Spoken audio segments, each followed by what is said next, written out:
Olá, alunos, estou aqui para estimular a leitura do texto Conjunto de Elementos que Constitui o Processo Educativo no Brasil Colônia. Corresponde lá à página 59 do livro Educação da Mulher no Brasil Colonial, da professora Arilda Inês Miranda Ribeiro, que é essa que aparece aí na foto para vocês.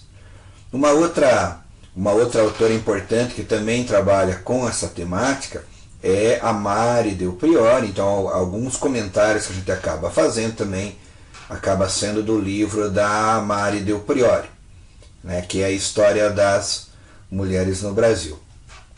Esse nosso comentário, esse nosso vídeo não substitui a leitura que você deve fazer atenta ao texto para ter uma ideia então a respeito do panorama educacional das mulheres no Brasil colonial.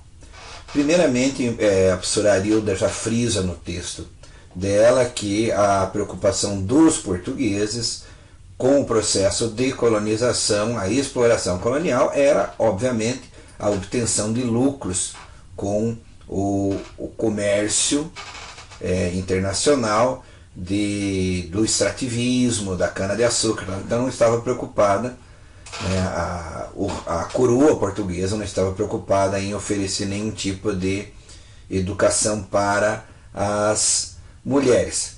Muito pouca preocupação ela tinha já em relação aos filhos dos colonos, né?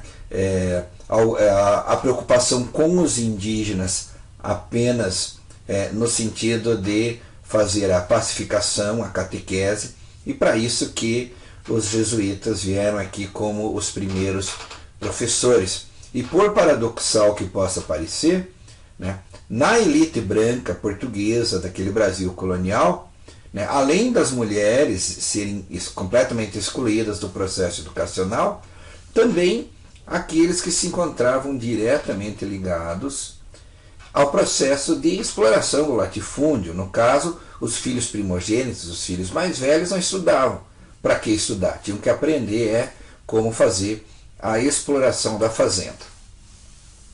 E aí a professora Arilda, no decorrer do texto, vai trabalhar com elementos que compuseram esse cenário educacional. E aí ela pontua que esses elementos se entrecruzaram na educação do Brasil colônia. E quais são eles? E a gente vai comentar cada um deles: a questão da família, a igreja e a religião, as tradições portuguesas e a própria influência do povo africano no Brasil colônia. Em relação aos costumes, em relação à própria família, é importante dizer que a tradição ibérica, o que é ibérica? Né? A tradição de Portugal e Espanha, que foi transposta aqui para a colônia, considerava muito pouco as mulheres, né? Para eles as mulheres eram seres completamente ignorantes. Uma parte disso, dessa tradição cultural, a professora Arilda cita até que pode ser em decorrência da presença da colonização moura na Península Ibérica. O que é a colonização moura? A colonização dos povos islâmicos, os povos muçulmanos de origem árabe que povoaram a Península Ibérica durante muito tempo. As primeiras pessoas a reivindicarem uma educação para as mulheres não foram os portugueses, foram os indígenas, porque, não obstante, na sociedade indígena você tem lá uma diferenciação de tarefas, né, entre homens e mulheres, né, é uma relação muito mais horizontal do que a relação completamente hierarquizada que havia nas sociedades ibéricas. Até essa fotinha que eu coloquei aqui do lado, né, que é tirado de uma pintura da época, mostra a maneira como os portugueses passeavam, ou seja, o homem na frente das crianças e, por último, a mulher. Isso dá bem a ideia de como eram essas relações. As mulheres portuguesas se casavam muito cedo, né? E estavam sempre debaixo da tutela de algum homem. Quando eram crianças, a mulher devia obedecer ao pai. Quando se casava, deveria obedecer ao marido. E quando ficava viúvo, as mulheres acabavam tendo o dever de obediência para com os filhos, deviam ser inclusive sustentados. Então a mulher não tinha autonomia nenhuma. Uma das formas que a gente vai ver da mulher poder escapar de tudo isso foi inclusive a entrada para os conventos, mas isso está mais na parte final do texto que eu pedi para vocês lerem. Como se casavam muito cedo, não faziam muita atividade física, né? A autora coloca bem que as mulheres costumavam ficar sentadas, paradas, não caminhavam, não faziam atividades. Então, aos 40 anos, né, o corpo já estava debilitado, né, até devido à falta de atividade física, aos vários filhos que iam tendo. E isso, inclusive, a autora pontua que acabava ficando aparente, né, na diferença com as próprias mulheres africanas, que apesar do sofrimento, dos maus tratos, dos trabalhos que eram submetidas, acabavam chegando muito mais joviais, com muito mais saúde, com vigor físico aos 40 anos do que as mulheres portuguesas. Claro que isso causava, né, um certo ciúme, porque aí os homens, os senhores de engenho, os senhores portugueses acabavam se servindo sexualmente das suas escravas, e isso causava ciúme nas sinhás portuguesas, que se vingavam das africanas, muitas vezes arrancando os dentes. Era muito pouco. O mais comum era as queimaduras na face, a desfiguração que faziam com as mulheres africanas. Esse negócio das mulheres não trabalharem não era algo das mulheres, porque o homem português, né, de origem nobre, né, mais aristocrata, considerava o trabalho uma coisa indigna, porque uma sociedade escravista, o trabalho é visto como uma coisa de escravos. Então nós temos essa tradição cultural aí portuguesa. E aí a religião, que é um dos outros elementos, ao invés de transformar essa situação, pelo contrário, acabava reforçando. Acompanha a leitura comigo. A influência da Igreja Católica esteve presente tanto na vida doméstica, como através das edificações de igrejas e capelas, e posteriormente nos conventos de clausura. Então a Igreja sempre esteve presente nesse processo cultural.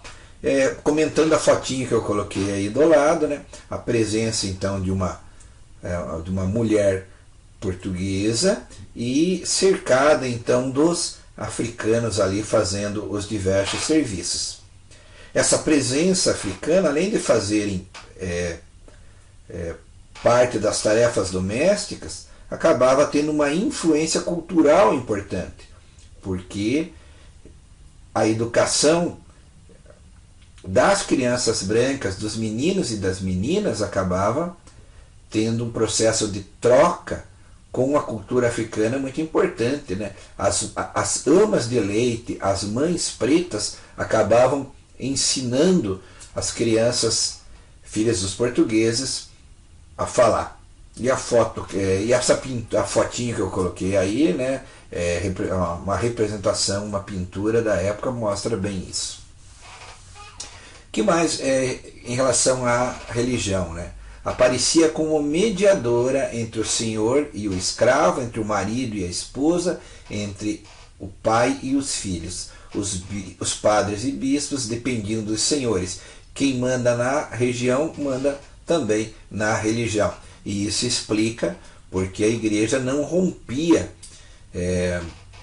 com essas tradições familiares que colocavam a mulher em segundo plano e admitiam a infidelidade dos fazendeiros com as suas escravas portuguesas, né? Esse mecanismo de poder, ele se revela naquilo que os fazendeiros têm de mando, de controle sobre os padres e sobre os próprios bispos locais. Então, daí essa frase: quem manda na região manda também na religião.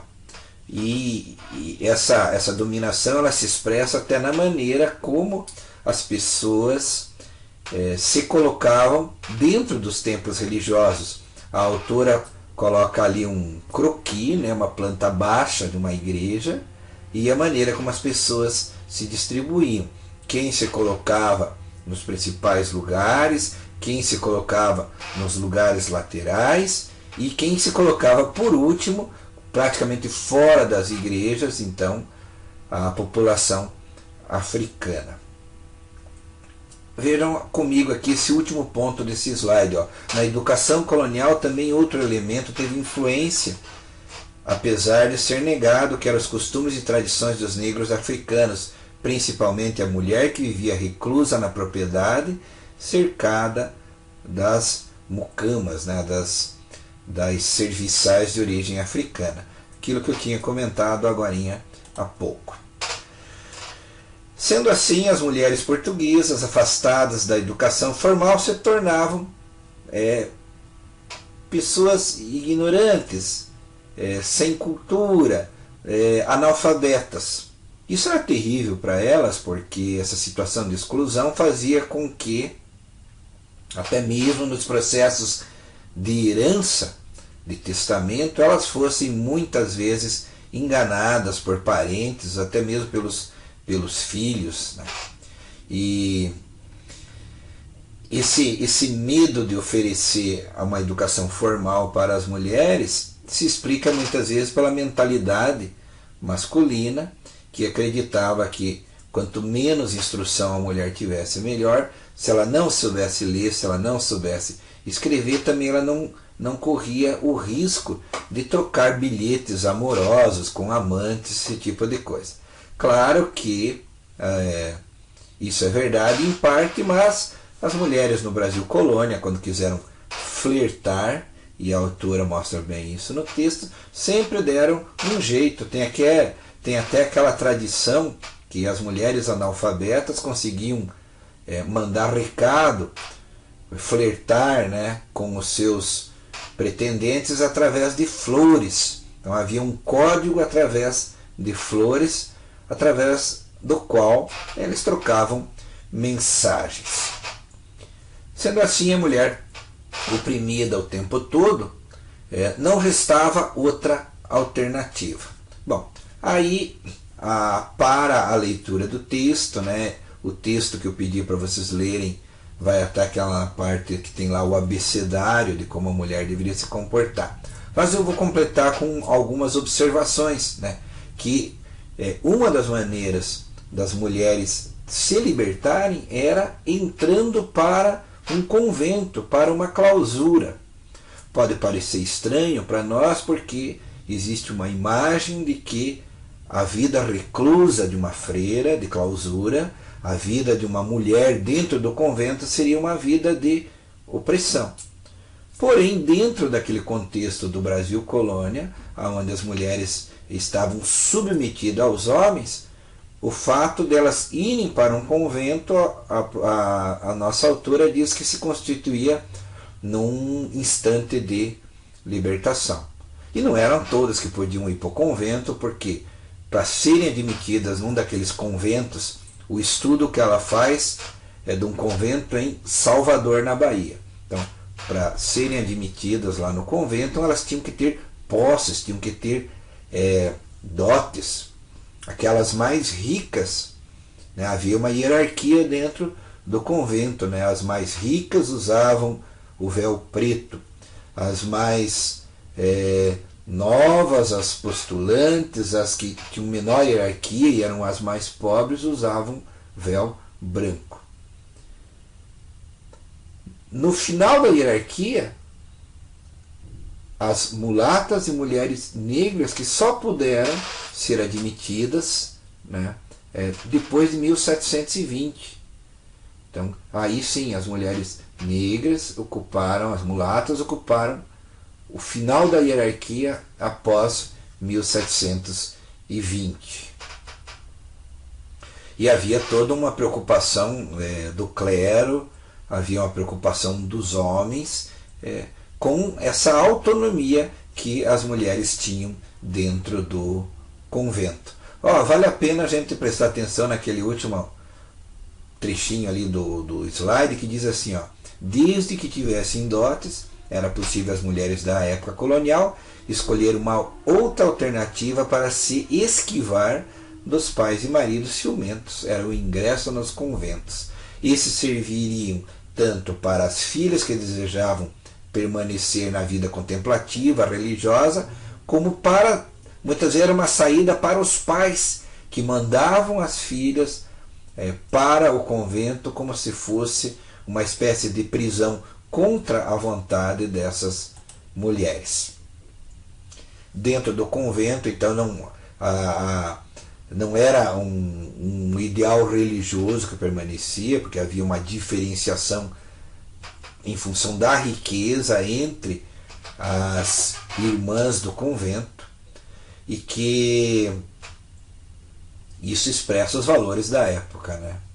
São os filhos do nosso tempo, e também as irmãs naquela época, né? As religiosas eram filhas daquela mentalidade do Brasil colonial. No entanto, ali a mulher tinha uma certa autonomia. Veja aquilo que diz o nosso trechinho final desse slide, né? As freiras administravam o convento como um patrimônio que deveria gerar acumulação de capital, assim como os proprietários de terra faziam com seus engenhos. Então você tem aí verdadeiras irmãs, freiras, que recebiam uma educação formal e se transformavam então em empresárias agrícolas. Vale a pena o estudo do texto. Essa parte final que eu conversei com vocês a respeito dos conventos não está naquele trechinho do livro que eu pedi para vocês lerem, ele está um pouquinho mais adiante, mas estudem com atenção essas páginas aí que eu pedi para vocês, sublinhem, anotem as ideias, né? Façam as suas próprias observações. Bom estudo para vocês.